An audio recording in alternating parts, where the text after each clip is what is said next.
Is that yes? Oh, yes. Yes, Yeah. yes. Hey, guys. Yes. Good morning. How are you? I'm very, very good. It's great to be in Richmond. Absolutely. Is this your first time, or you've been I am in before? Richmond, right? Yes, you are in Richmond.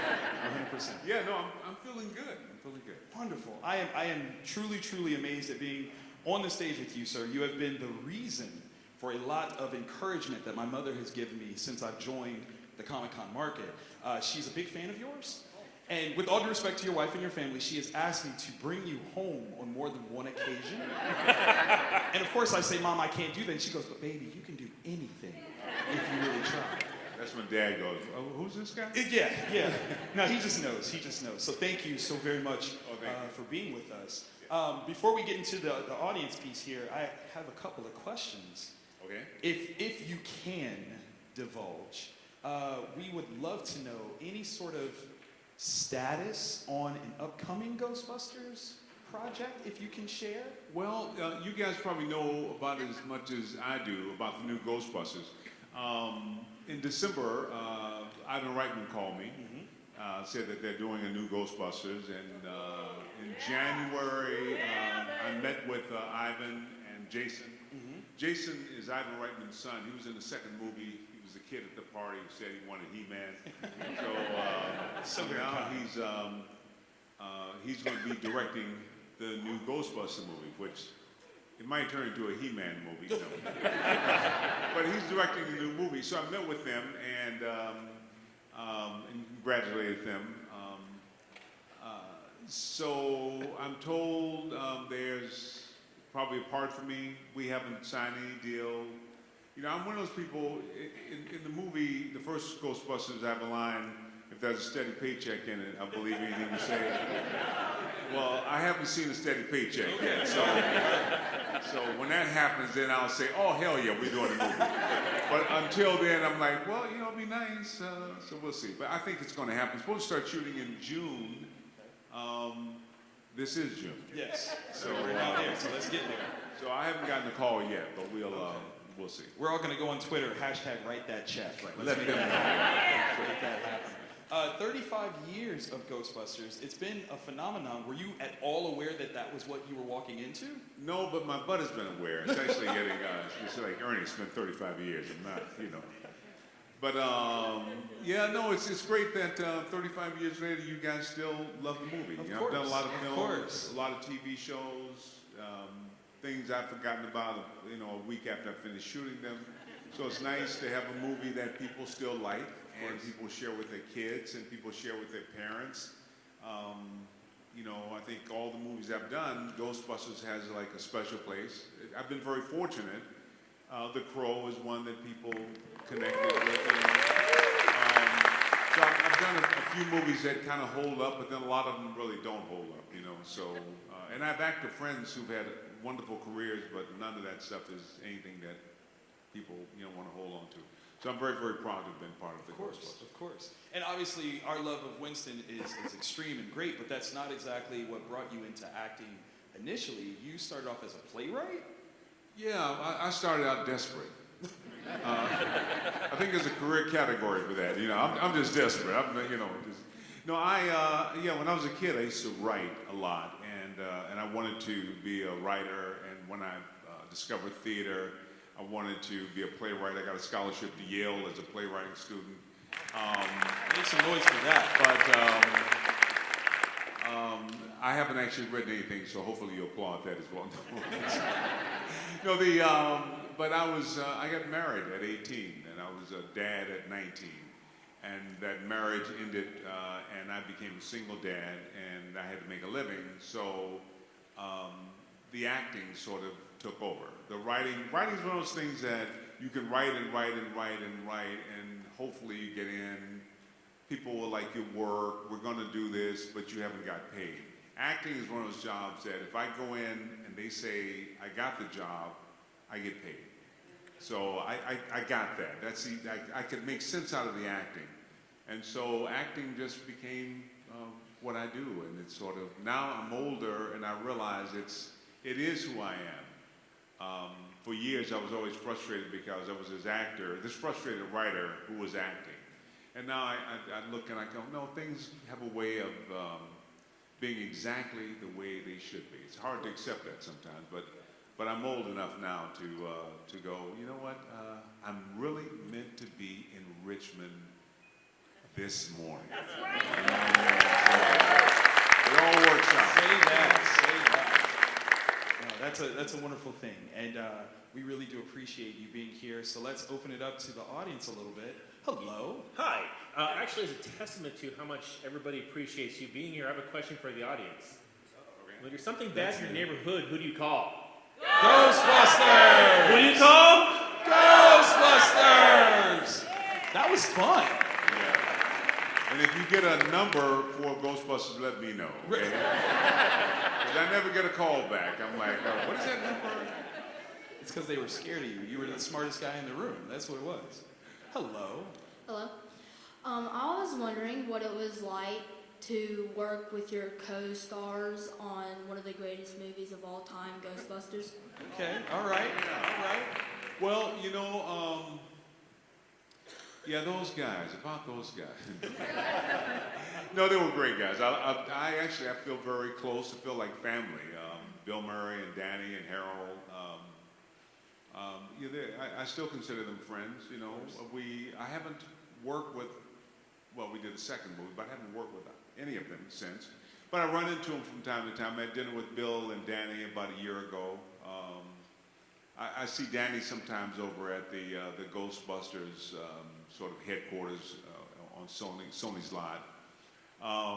But you know, acting is one of those things where we get together and we work really hard and you feel really close. And while you shoot the movie, you'll hang out a little bit. But when the movie's over, everybody goes to everybody's got stuff to do. And I always had kids. I had 4 sons, so I always had to make sure I got home. I didn't get a chance to hang out a lot. So, but when I see them, I really love them a lot. I think they're brilliant in their own ways. You know, Billy and Danny are 2 totally different human beings. They process. They're funny in very, very different ways. And Harold was, but they were kind of like family. I know they were very close, and it was kind of nice to be a part of that. You know, I will be honest and say I always felt a little bit outside of that because they have been together for a number of years. But I love them and have just the greatest respect for them. Thank you. Thank you. Hello. How you doing? Hey. So Sting joined the NWO Wolfpack today in 1998, and Sting's gimmick is really similar to the Crow, and I always wondered, like, did the Crow give him permission to do that, or do they own, like, the rights to the gimmick? Like, I just always wondered how he was able to use that so easily. Are you a wrestling fan, first of all? We're not talking about the singer? No. Okay, that shows you how much I know about it. I'm like, okay, who is Sting and what does he do? And, Yeah, Sting, he has a... yeah, I wasn't in that movie. I don't... I have no idea. Honestly, I didn't even know...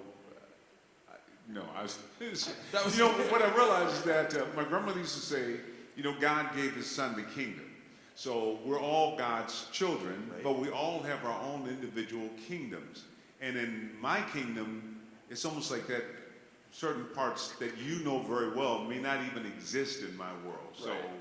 So songs that like, oh, the most popular song ever, and I go, I never heard that song. Never heard that song. You know, so we all have our own universes, and but in that case, I have no idea. That's an interesting question, though. The Crow really influenced a lot of the movies that came after, and I'm sure a lot of people were inspired by it. Mm-hmm. And like movies have a way of doing that, so maybe you're just inspired by it, but I have no idea. Thank you. Thank you. Speaking of The Crow, did you ever get a chance to read that series? Read the series? The The series. Oh, yeah, but after I signed to do the movie, and James O'Barr is a friend. I really like James. I see him from time to time at different conventions. And I'm very, very happy for him. But after Brandon died, I honestly, that was it for me in terms of The Crow. They've made other movies, and they're always trying to make another movie, and I know it's a business, but me personally, Brandon was The Crow, and I was, you know, they call me about a TV show now. yeah, yeah. Man after my own heart on that one. Hello. Hi, I'm a really big fan of Oz, and I love your character. I thought it was a fantastic show. But did you ever have a time when you were like reading through the scripts and seeing what they were doing that there was just something that was just too much, too far, too emotional to be able to handle? Well, you know, I grew up in a place called Benton Harbor, Michigan, and I grew up very poor. So, in order to keep people from messing with you, you just have to adopt a demeanor that says, if you even think about it. You know what I'm saying? It's like, I don't play like that. I'm friendly, I'm nice, but we ain't going there. So when you get a writer who's as creative as Tom Fontana is, and he comes up with some really weird stuff, I'm like, dude, don't even think about it. I'm the warden, okay? You can do that stuff with the prisoners. Even though he did kill me off in a very weird way, I must say. But yeah, and you know, my son did the show, and on the, I don't know what season it was, but, and he, you know, he was having fun, but I'm like, dude, this is Oz, and a lot of strange stuff happens, so, you know, you sign up to do the show, just be aware. And of course, my son died on the show, he was killed on the show.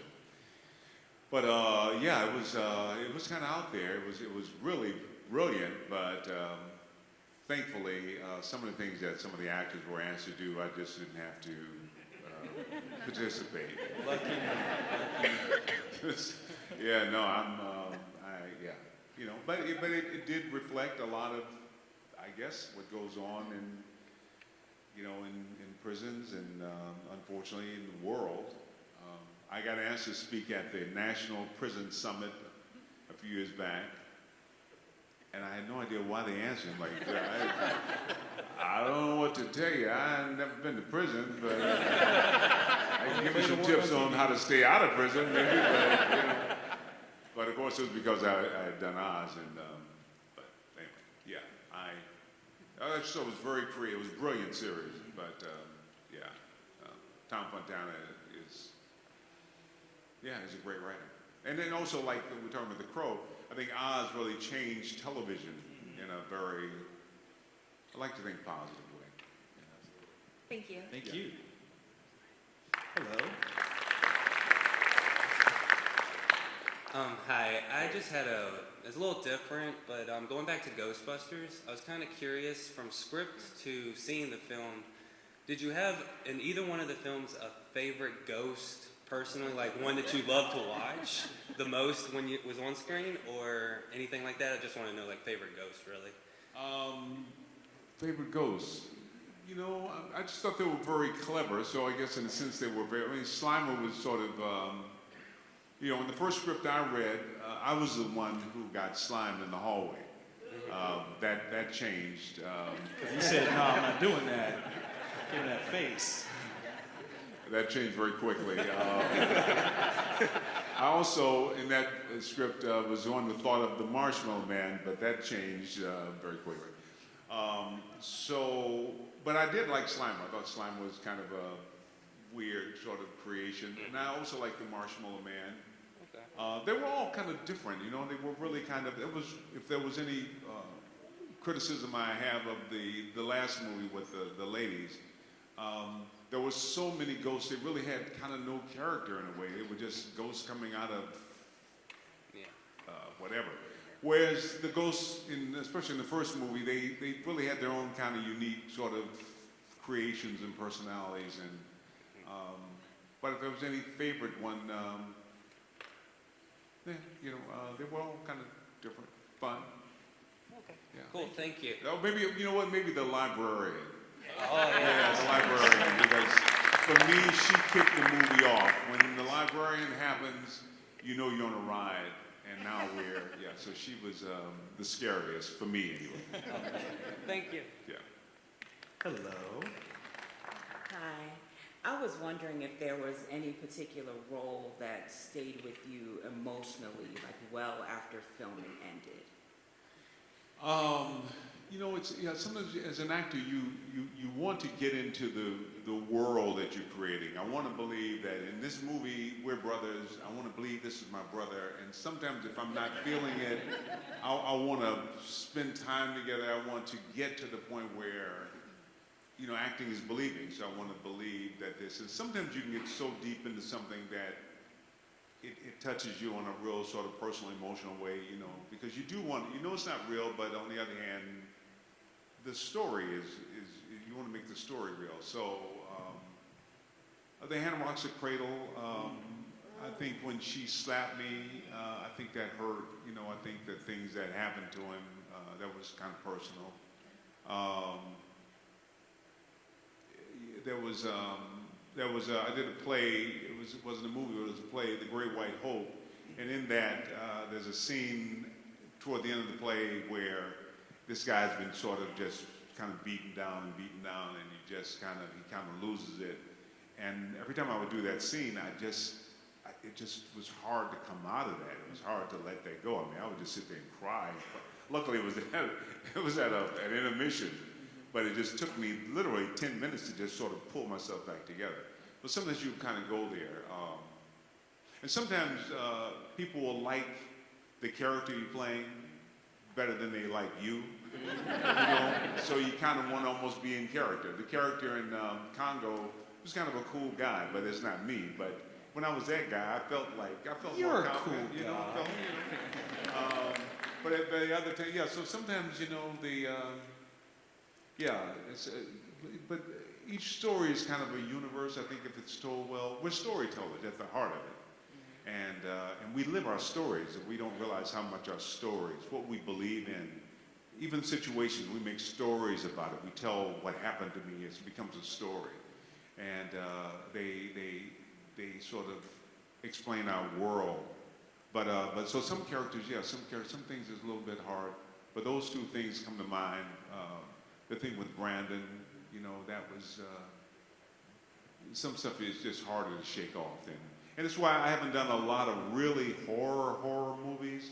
I don't want to have this stuff in my head, you know what I mean? It's like, really? You know, because I had the light on at night, you know, my wife would like, turn the light out. I ain't turning the light out. It's like, I don't go walking in the woods, you know, at night. You know, I got invited to a Mississippi ghost hunt. So it was a Ghostbuster group. It was a midnight ghost hunt in some Mississippi. I'm like, no. Right. No. There's a lot of spirits in sounds Mississippi wrong that's to going me. to speak Yeah, it's to me. like, I'm no. good. So sometimes I've actually checked out of hotels, and you kind of get in there and you get that feeling. Yeah. You know what? Nah, I can't sleep there. I gotta go. You know. So. But so I'm a little weird that way. I know it's kind of silly, but you know. Totally Thank respect you. it. Yeah. Thank you. Hello. Hello. Earlier you mentioned you haven't written anything yet. I was wondering, as the years have gone on, you had a chance to be a part of productions as an actor, if you've been inspired at all to write, or if so, is there any specific genre you might be thinking about if you'd ever dive into it? Well, I right now I'd speak, and so in some ways, in writing my speeches or kind of getting at that, it becomes sort of my, I don't want to say one-man show because it's not a show. You're there for, depending on who you're speaking to, but so that becomes a way to kind of get creative. The Great White Hope, Jack Johnson, who the play is based on, I'd written a play that we actually performed for a while that happened at the end of his life, because he was an amazing American. His story was pretty amazing. And so I kind of wanted to tell that story, and now that I'm a little older, I'm older than he was when he died, but he seemed older to me than I feel. And so I'd like to maybe tell that. So there's some things, some stories, but there's a lot of amazing things happening now, especially with cable TV. Some really creative work out there. So I was doing a series on BET called The Family Business. A guy named Carl Weber wrote it, and I loved the writing there. But anything I work on, you contribute to the script. You sort of because you want to make it the best that you can. But But yeah, no, nothing that just comes to mind. Thank you. Thank Sure. you. How was it making Trapper County War? Trapper County War. It was. Anybody heard of that movie? Nope. It's just me. It's cool. It's whatever. Yeah, no, it wasn't one of those, hugely successful movies. We shot it in Asheville, North Carolina, up in the mountains, and it was about a black veteran who moved up into the mountains, and it became like his mountain, and then these people, angry people wanted to come and take his mountain, and so. Yeah, so it's always interesting working, Once again, it was in the middle of the night, about 3 in the morning. I have a speech where I tell all of you so-called redneck persons, what I think of them, and he just goes off and it's crazy. And then we're shooting in a county that was, I think Oprah did a show there. I can't remember the name of the county, but it was one of the most segregated counties in America. And so all the extras were people from the county. So while I'm saying these lines, with as much meaning, because I'm telling the story, right? I'm looking in their faces and I realize I'm a long way from home. And I'm like the only black guy You need here. to call somebody. It's 3 in the morning, and but we got through it. And the movie was, well, it just wasn't. It was the best it could be. So, Well said. Yeah. Well said. Hello. Hi. I know you do voiceovers. You did one for Transformers, and how do you compare that to acting in movies? I'd like to work. When I started out, like I said, I got married at 18, and I didn't know what I was going to do. I just wanted a job. I just needed a job. But every job I had, I felt I was really bad at it. When you're going to get fired, when they realize I have no clue what I'm supposed to be doing here. And then I discovered acting, and I just felt, my prayer was, if you can just bless me to do this, I promise I will value it, I will cherish it, I'll do my best, so I just want to work. So when I get a chance to do voiceover, that's really kind of cool. If I get a chance to do some acting, or if I get a chance to do some theater work, it's all just a blessing. And I'm so thankful that I've been able to find that. And I like doing all of it. I like doing, I've had to sing, what was it, Pound Puppies? And I had to sing a song that was, so I just, anytime somebody's paying me, I'm happy. Really, I'm like, okay, cool. Money is gravy. Yeah, it's not even about, because now, thankfully, I'm at a point where the kids are grown up and they're out of college, and I don't need money in the same way that I used to. But it's nice to know that it's a sign that people value what you do, But I love, and I see actors who only do, say, action movies, or they only do comedies. And I just think that would be very limiting if you could only, if it's funny, then I should be able to make somebody laugh. If it's serious, I should make somebody back the hell up. If it's whatever, that's what we do, I think, as an actor. And I love being able to do that. Thank you. Thank you. Hi. I'm a teacher. Heard you mention your kids a couple times. What do you think the biggest challenge is, not just for children of actors like yourself, but child actors themselves that are in the business? Because sometimes you hear stories that they're taking the wrong path. Yeah, it's kind of hard because, growing up, if I liked a girl and if she liked me, I thought it was because she liked me. But when you're an actor, you're not sure why people go, oh my God, Ernie, I just love you so much, you're so, and I go, really? Because you're not all of that. But whatever somebody believes, it's wonderful, it's nice, I appreciate the thought. As a kid, though, I don't know if you can make that separation. And when you're, it was a TV series called Father Knows Best. years ago, and the little girl who was, I think her name was Kitty, I think was the youngest one, and at her birthday party, they had Elvis Presley come to a birthday party, and then a year later, the show was canceled, and she couldn't even get on the lot.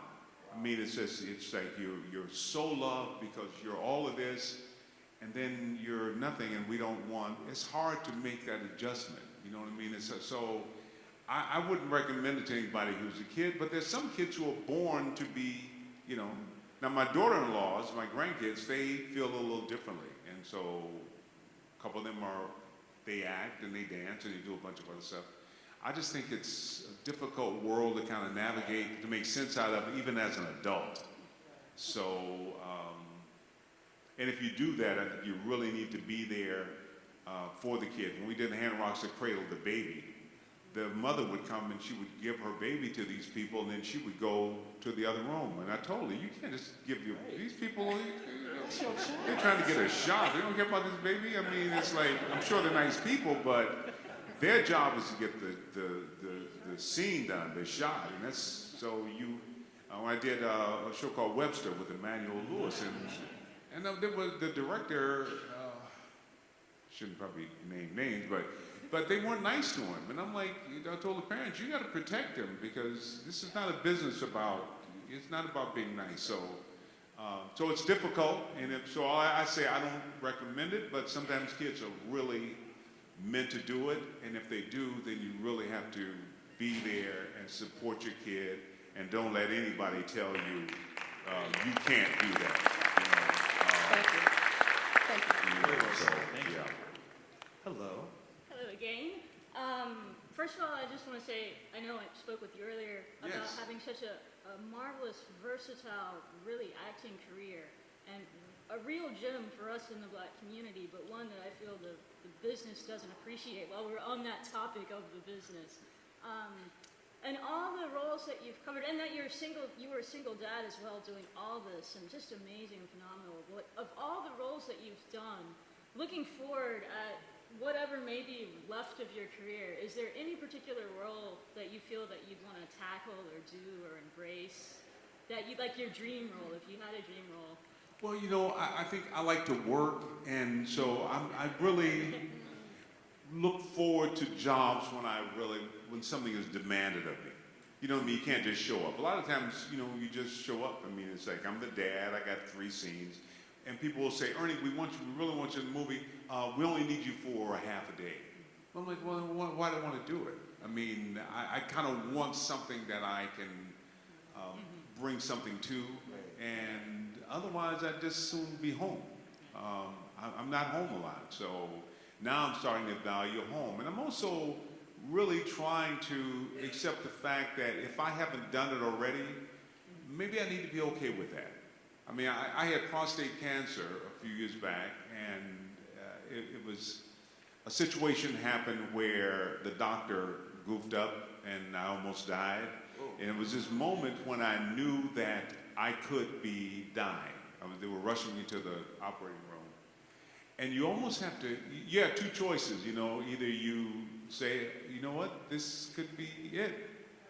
Or you start begging, you start begging, oh God, please, just let me live a little longer. I promise I'll be good, I promise. And I didn't feel like begging, so it was like, but when you come away from that, you go, you know what, if it's whatever is going to happen, that would be wonderful, but how do I love this right now?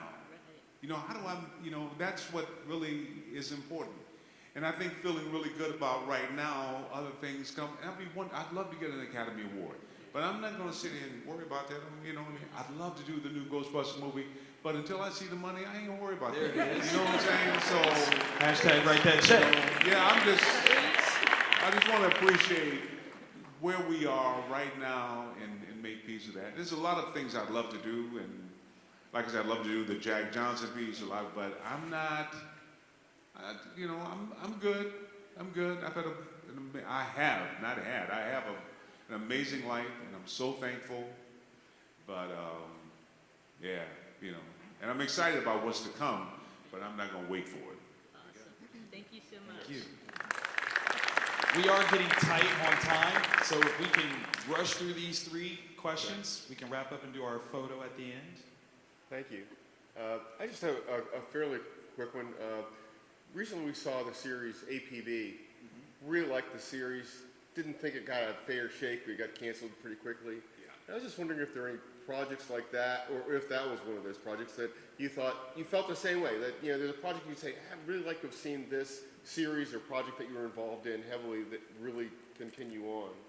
Yeah, I love the APP. I love the concept, of technology, working with our police department, law enforcement, and all. But that's why I don't put a lot of hope in this business. When I was a kid, I grew up in church, and the Bible said, "Put not your trust in man." My grandmother used to really tell me, you don't look to, you go into Hollywood, don't look to anybody in Hollywood to make your career. You look to God. Now I'm not a religious person, so I'm not pushing any kind of religion. But I do think that we are spirit, and I do think there's a guidance, and that guidance will direct me. So that's kind of where, because the decisions they make in Hollywood sometimes are insane. Really. And so I don't trust that. I just know that what's meant for me, the universe will figure a way to make that happen. And that universe is what connects all of us. And so when something's right for me and it's right for you, even though you're 3,000 miles away, it'll find a way of bringing us together. So, but I do a show now called LA's Finest with Gabrielle Union and Jessica Alba on Spectrum. And they're amazing. We did 13 episodes, but what happens, I did a show, the BET show, Family Business. We had huge ratings, and BET hasn't picked it up. So you just have to let go, and Thank you very much. Hello. I've heard you mention your kids a couple times, so I was just wondering, what's your best dad joke? That's personal. Yeah, my best dad joke. I don't know. I used to love to do at their parties magic tricks, but they were all really very bad. And I used to love the fact that they were bad, but the kids were like totally embarrassed by it. The things that you think are really funny, the kids are really don't think it's funny. My son graduated from high school, and it was a bunch of friends over and some of his teachers, and he always had his little bunny. From the time he left the hospital, he had Bunny, and he would talk to Bunny. And so I went and got Bunny and showed everybody Bunny, and it was just total. All of a sudden, we're not proud of Bunny no more. Oh, okay. Feeling a certain kind of way. I never had a dad. I never knew my dad. My mom died when I was 3 months old. My grandmother raised me.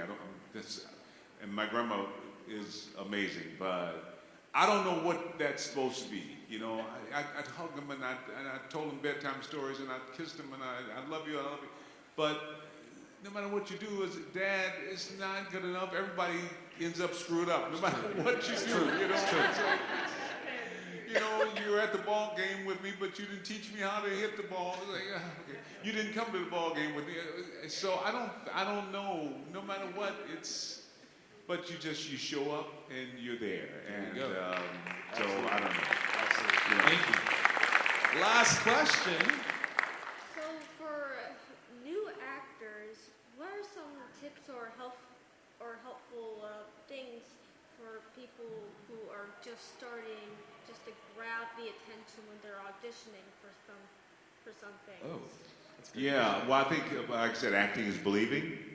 Also, I think if you, it's like in the timeline, it's like I didn't start here and I didn't know I wanted to be an actor, and then I got here where I realized I'm going to be an actor, and then over here when I become an actor, once you know you're going to be an actor, you have to be the actor. So you've got to be what it is that you say you want to be, and in being it, then you've got to discover how to be, and that's when you begin to, it all comes from questions, and so you begin to ask, what do I need to do? You need to be trained. You want to get an opportunity and you're not be prepared for it, so you need to find out as much information as you can to be able to build this. Your job is to prepare and the universe will provide. So my advice is, if you're an actor, then be an actor. And when you be it, then people will see it. And you can't really get ready. I have a friend, I left Detroit 50 years ago to go to Hollywood. And I have a friend, we were right there together, working on a lot of stage stuff. He's still getting ready to go to California. And he's in his 70s now. So I don't think you can get ready. You just have to kind of go, okay, this is who I am, this is what I do, and let me be the best that I can be. And that the best you can be is, you're only really a competition with yourself. You know what I mean? I like to think I'm the best actor on the planet. And I know other people may not feel that way. Whatever. But for me, if I take this role, I want to believe that. Otherwise, give it to him. If I really thought he was better at it, Tony Todd did the Candyman. Tony Todd should have done the Candyman. Because honestly, I couldn't have done the part. I didn't see that, I didn't get it. So you got to be who you are. And when you be it, you vibrate it. You know, people tell me, you know, whatever that is, not just acting, but yeah, so be it. Very well said. Thank you so very And much. my favorite Ghostbuster. Facts. Absolute facts. GalaxyCon Richmond, make some noise. We're going to pass it over to stage manager.